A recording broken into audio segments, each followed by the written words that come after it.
Nah, setelah kita hitung berapa yang pensiun 5 tahun lalu dan 5 tahun yang akan datang, maka kita mendapatkan data secara komprehensif, kita membutuhkan kurang lebih 600.000 fresh graduate. 600.000 fresh graduate ini adalah anak-anak muda yang nanti akan oleh tes seleksi terbuka, transparan, tidak ada lagi ada istilah orang dalam. Dari 600.000 itu ada 200.000 ASN yang akan masuk ke IKN. Jadi sejak dia daftar langsung dia ngisi akan ke IKN. Jadi tidak ada lagi nanti menolak untuk pindah ke IKN.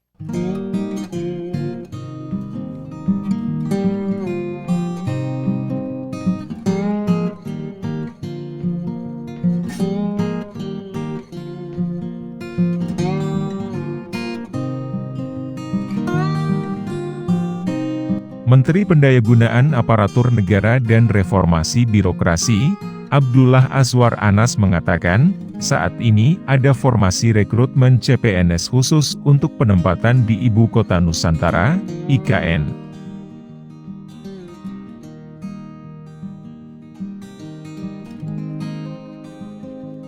Lebih lanjut Azwar menyebutkan pengisian formasi itu diprioritaskan bagi lulusan baru atau fresh graduate.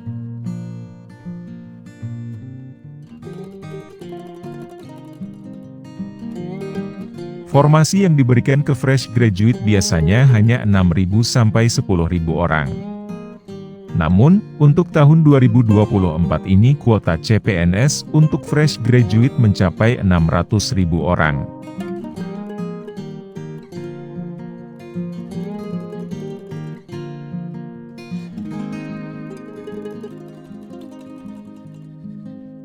Secara komprehensif membutuhkan kurang lebih 600.000 fresh graduate. Anak-anak muda yang nanti akan ikut tes seleksi terbuka, transparan, jelas Azwar dalam konferensi pers di Kementerian Kominfo, Jakarta Pusat, Rabu, 17 April 2024. Azwar menegaskan tak ada lagi istilah orang dalam atau ASDP, alias anak saudara dan ponakan.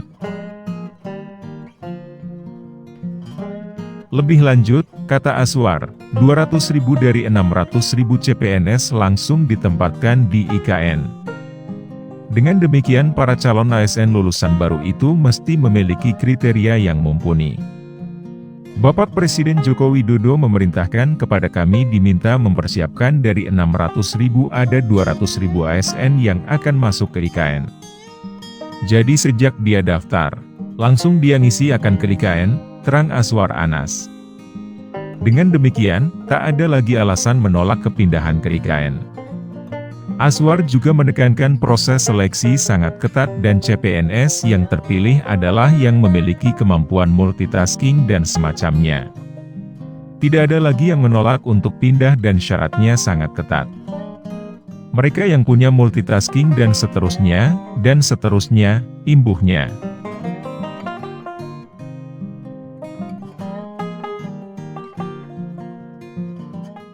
Adalah terkait dengan rencana pengisian ASN di IKN. Ini penting.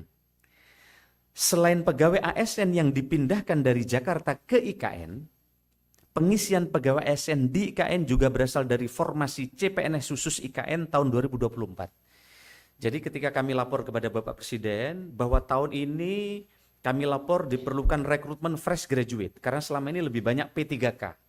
Maka saya dikomplain oleh fresh graduate, Pak Menteri, emang Republik ini Republik honorer katanya. Nah, padahal kami ini anak baru lulus, siap mengabdi kepada bangsa dan negara, kapan kami diberi formasi? Formasinya kan biasanya cuma kecil, paling cuma 6.000, 10.000. Nah, setelah kita hitung berapa yang pensiun 5 tahun lalu dan 5 tahun yang akan datang, maka kita mendapatkan data secara komprehensif, kita membutuhkan kurang lebih 600.000 fresh graduate.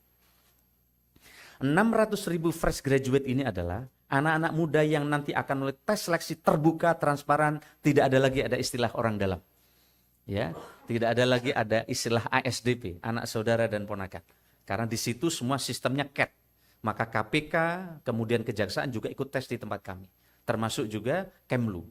Dan ini kemudian Bapak Presiden memerintahkan kepada kami diminta mempersiapkan dari 600.000 itu ada 200.000 ASN yang akan masuk ke IKN.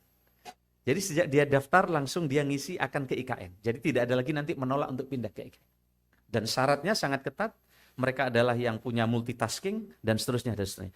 Ini adalah ASN sektor pusat, formasi khusus IKN 2024, kemudian kuota khusus putra putri terbaik. Nah, kami juga dalam waktu dekat, Presiden prinsipnya setuju, tinggal persentasenya akan dibawa di ratas, karena nanti persaingan sangat ketat untuk masuk ke IKN, peminatnya, trennya sangat banyak. Nah ini kan banyak yang tanya ke saya, Pak, katanya banyak yang nggak mau pindah ke IKN.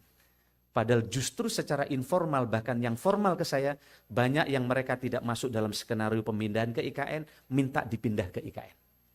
Ada dokter, ada profesional, latar belakangnya yang mereka kemudian di ASN, dan ini menurut saya sesuatu yang menggembirakan. Nah, kita sedang akan membuat kebijakan, persisnya nanti akan diputuskan di ratas, akan ada persentase khusus putra-putri Kalimantan di dalam formasi CPNS ini. Saya khawatir kami kalau diserbu oleh semua se-Indonesia, jangan-jangan nanti grade-nya mereka sangat tinggi, maka sebagian teman-teman tidak mempunyai tempat untuk partisipasi di pegawai di IKN. Oleh karena itu nanti akan kita siapkan persentase berapa dari wilayah Kalimantan.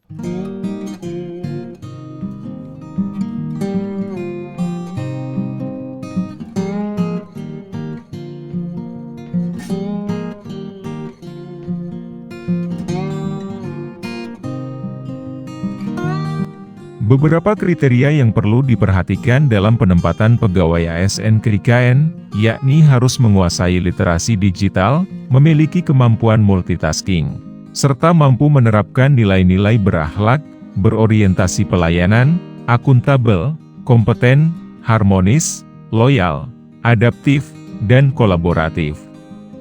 Sementara itu, perihal hunian bagi ASN, pihaknya masih terus berkoordinasi dengan instansi terkait. Sehingga diharapkan para ASN mendapatkan unit hunian apartemen ataupun rumah susun yang sifatnya kedinasan, dan tidak perlu membayar sewa. Untuk kloter pertama pemindahan pada bulan September 2024 mendatang, pihaknya mengusulkan kepada Kementerian Keuangan terkait kemungkinan pegawai ASN untuk diberikan insentif berupa tunjangan pionir. Hal ini sebagai bentuk apresiasi bagi pegawai ASN, mengingat pada tahap awal pemindahan di IKN belum tersedia dukungan-dukungan infrastruktur dan kebutuhan pokok selengkap di Jakarta. Pada dasarnya pegawai ASN siap untuk dipindahkan ke IKN. Bapak sekalian yang saya hormati, jadi nanti mulai kepindahan, pengepakan barang, transportasi dan seterusnya, itu akan dibantu. Satu ASN biaya pengepakan, kemudian pasangan ASN biaya tunggu, kemudian ada asisten rumah tangga, itu biaya transportasi dan seterusnya. Nah, untuk insentif khusus, biaya terkait dengan tunjangan pionir, saya belum bisa umumkan di tempat ini karena masih nunggu ratas dalam waktu dekat. Tapi kita sudah simulasikan secara lebih komprehensif. Oh, kalau ini kan beda-beda. Ada kementerian lembaga yang tukinnya masih 80%. Ada yang tukinya 70%. Ada juga kementerian lembaga yang tukinya udah 100%. Itu mempengaruhi nanti selisihnya ini untuk kita berikan jadikan tunjangan pionir.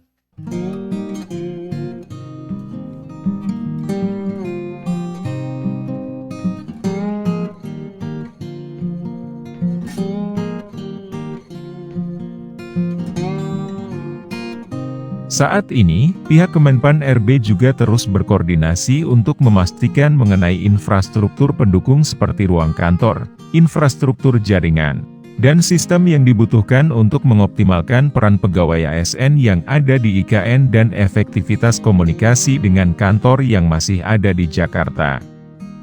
Selain menerapkan konsep kota pintar atau Smart City, tata kelola pemerintahan di IKN Nusantara juga didukung dengan green design, green building, serta green open space. Di IKN, Anas menjelaskan bahwa penerapan shared services berupa pusat pelayanan berbagi pakai yang efektif dilakukan melalui penerapan sistem kerja yang fleksibel dan kolaboratif didukung penerapan shared office, shared system serta fasilitas pendukung kerja dan mobilitas yang memadai. Penerapan shared office, yaitu pengelolaan fasilitas gedung dan bangunan secara terpadu, dengan pemanfaatan secara bersama dengan menyediakan coworking space bagi ASN maupun tamu.